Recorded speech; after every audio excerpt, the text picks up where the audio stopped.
сайхан дээр данс нэгээд нээсэн дансаа ашиглаад залилан мэдлэх тийм ийм хууль төсөөлөл явуулаад байна гэдэг чинь. Тэгэхээр бид яг мэдээллийн технологиор захимжилж байгаа хажуугаар бас аюул хөлтэй яаж харах хэрэгтэй.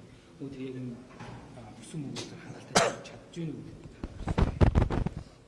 За ер нь ингээд 31 жилийн өмнө дөнгөж нөгөө ардсан үндсэл батлагдаад 1994 онд тухайн үед үндэсний аюулгүй байдлын үзэл баримтлалыг одоо манай улс тодорхойлж баталсан. Тэр үеийн одоо үндэсний аюулгүй байдал гэдэг бол арай өөр ойлголт байсан. Шин дотн бий болсон ардчлал эрх чөлөөний ойлголтууд нь шин дотн байсан. За ингээд 2010 онд буюу одоос 15 жилийн өмнө үндэсний аюулгүй байдлын үзэл баримтлал 2 дахь удаага батлагдсан. Гэхдээ заалтуудыг харахаар 10 жилийн хугацаатай зүйлүүд их байсан.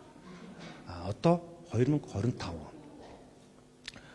Яагаад хугацаатай гэж хэлж байгаа гэхээр өмнөх одоо хэрэгжиж байгаа үндэсний аюулгүй байдлын үзэл баримтлалт бол 2020 он гэхэд бид нэр одоо шатхууна дотоодоос хангадаг болон эрчим хүчний бие даасан байдлаа 100% хангана гэдэг ингээд зорилго тавьчихгүй. Чи одоо ингээд 15 жил өнгөрсний дараагаар энэ одоо хүртэл хэрэгжиж байгаа гэдэг. За яагаад энийг ярьж байгаа гэхээр энэ мэдээллийн технологийн аюулгүй байдал бол өөрөө үндэсний аюулгүй байдлын асар том нэгж бүрдэл. Тэр тусмаа 2010 онд жишээлбэл хиймэл оюун ухаан гэдэг ч юм уу энэ том одоо дата анализын зүйл Монголд байтугай дэлхийд дахинд хүртэл өнөөдрийн зэрэгт хүрээг байсан. За ингээ 2019 он гингүүд одоо койны халууруулч тийм үү те цахим зоосны халуурал тэгээд дээрэс нь крипто за дээрэс нь одоо сандбокс гэдэг технологи өөрөө асар хүчтэй маш том өгөгдөл болцсон. Энэний хэмжээгээр дагаад том эрсдлийг бий болгочихж байгаа байхгүй. Тэгэхээр одоо яаж нэхлээрээ зөвхөн одоо юу гэдэг цахим аюулгүй байдал гэхээс илүүтэйгээр ер нь энэ Монгол улсын үндэсний аюулгүй байдал гэсэн энэ одоо ойлголтод за энэ одоо цахим аюулгүй байдал нэг том хэсэг бөгөөд үүний аюулгүй байдлыг хангах нь өөрөө асар том шаардлага, нийгмийн шаардлага үүсчлээ гэж. За одоо хамгийн жишээлбэл одоо цахим мөрөгдөд тоглоом хэдэн 100 сая доллар иргэдийн халааснаас гадагшаага гарсан байна те. За дээрэс нь болохоор одоо бид нар coin гэж хэлэнгүүт те энд бол леверийн шин чанартай зүйлс болцсон те. Энд эрх зүй зохицуулалт шаардлагатай байна ч гэдэг юм уу те. Ингээ асуудал ч өөр их тийм том өргөн хүрээтэй болчихж байгаа байхгүй. За дээрэс нь тэр хурд систем, дан систем, Mongolia систем гэж ярьж байна. За хоёрын үед бас одоо жишээлбэл тэр хотын захирагч камерын хяналтыг улсын хэмжээний хийж бүрэн болгох, царай таньдаг болгох гэдэг зарим нь бол энийг дэмжиж байгаа, зарим нь бол эсэргүүцэж байгаа. Яа тэгэхээр хувь хүний нөгөө хувийн орон зай руу халтж ин гэдэг юм уу. Тэр нь одоо ингээд маш олон төрлийн юм зохицуулт шаардаад байгаа байхгүй. Тэгээд одоо ингээд банкны асуудлууд байна. Та бүхэн санаж байгаа бол хэдэн жилийн өмнө улсын хурлын гишүүд рүү өөрийнх нь утасны дугаараар өөрлөө мессеж явуулж ирсэн ч гэдэг юм уу те. Тэр нь болохоор ингээд их сурвалж нь олдоогүй гадаадас ч гэдэг юм уу те. Тэр энэ юу гэж байгаа нь гэхээр том зургаараа бол үндэсний аюулгүй байдлын үзэл баримтлалыг бид нар дахин боловсруулж батлах зайлшгүй шаардлагатай байна гэсэн үг. За 2021 онд 2022 онд бол одоогийн ерөнхийлөгч бол нэг төсөл боловсруулсан юм байна лээ. За одоо 2025 онд бол зайлшгүй нэг их ёстой болцсон.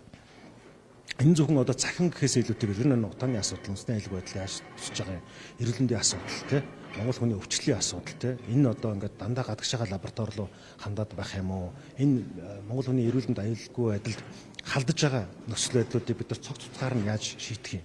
За нэг талд нь жишээлбэл одоо AI гэж хэлж байгаа хиймэл оюун ухааныг ашигласнаар төрийн зардал тал хүртэл хуваар буурна гэд нэг талаас нь шуураад байгаа ч гэсэн нөгөө талаас нь энэ шилжилтийг хийхдээ тэгвэл аюулгүй байдлыг яаж хийх вэ? Энэ одоо суур датабейсүүд Монголдо яаж тэгвэл хадгалагдах юм те энэ одоо серверүүд нь их сурвалж нь яаж Монголдо хадгалагдах юм. За одоо Улаанбаатар газар хөдлөлт идэвхтэй бүсгээд дархан руу серверүүдийг нүүлгэнэ эдэргээд олон жилийн өмнө банкны серверүүд нэр нүүлгэх шийдвэрүүд гараа явьжсэн шүү дээ. Тэр энэ ингээд цаашдаа уялдаа холбоо нь яах юм. За Улаанбаатараас гадна 6 бүс байна. Орон нутгийн энэ 6 бүсэд нь тус бүрдэн серверүүд байх юм уу? Эсвэл бүхэлдээ Улаанбаатарт энэ хадгалагдчих яах юм уу?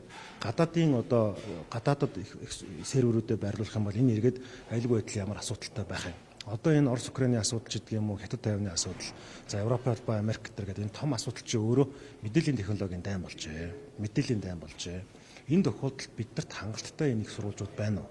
Одоо бид нар өдөр тутмын мэдээлэл иргэд маань Facebook-аас, Twitter-ээс тийм үү, Instagram-аас авч जैन тийм үү. Тэгээ эргээд энэ одоо мэдээллийн технологийн аюулгүй байдал байна уу? Иргэдийн маань хувийн мэдээллийг шилбэл тэнд бол AI-гаар одоо зан төлөвийн мөх датабейсүүд нь сорогдоод авчиж шүү дээ. Тэр энэ эргээд нөгөө тодорхой хэмжээгээр сонгуульд нөлөөлөх ч гэдэг юм уу. Хүмүүсийн одоо улс төр эрхээ эдлэхэд нөлөөлөх, за магадгүй бодлого босруулах шийдвэр гаргах төвшөнд байгаа хүмүүсийн шийдвэр гаргалтанд нөлөөлөхөд тийм эрсдлүүд байна уу? Одоо таны хэлж байгаагаар шууд хакердах дээр нэг эмнэлгийн мэдээллийг хакерцсан гэсэн тийм үү? Одоо ингээд ийм Монголиач гэдэг юм гэж байна. Инээсээ гадна дахиад цаашаа шийдвэр гаргалтанд тэгвэл нөлөөлөх төвшөнд энэ одоо технологи маань нөлөөлж байгаа гэж би харж байгаа байхгүй.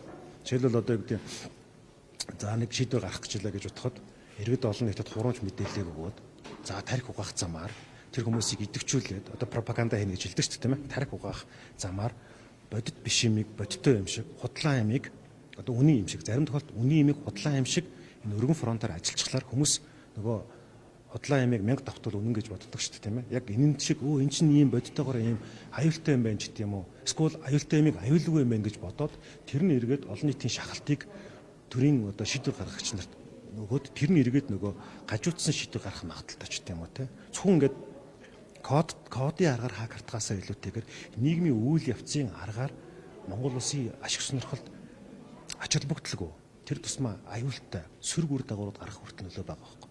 Тэр энэ бүх зүйлүүдийг бид нар энэ үндэсний аюулгүй байдлыг үзэл баримтлалынхаа төвшөнд мэдээллийн технологийн аюулгүй байдал дээрэс нь энийг бол гаргаж ирэх хэрэгтэй. Саяхан 3-7 хоногийн өмнө хэмэл оюун ухааны үндэсний стратегийн чиглэлээр одоо цахим хөгжлийн инноваци яамнаас томоохон одоо ийм хурлыг хийлээ л дээ.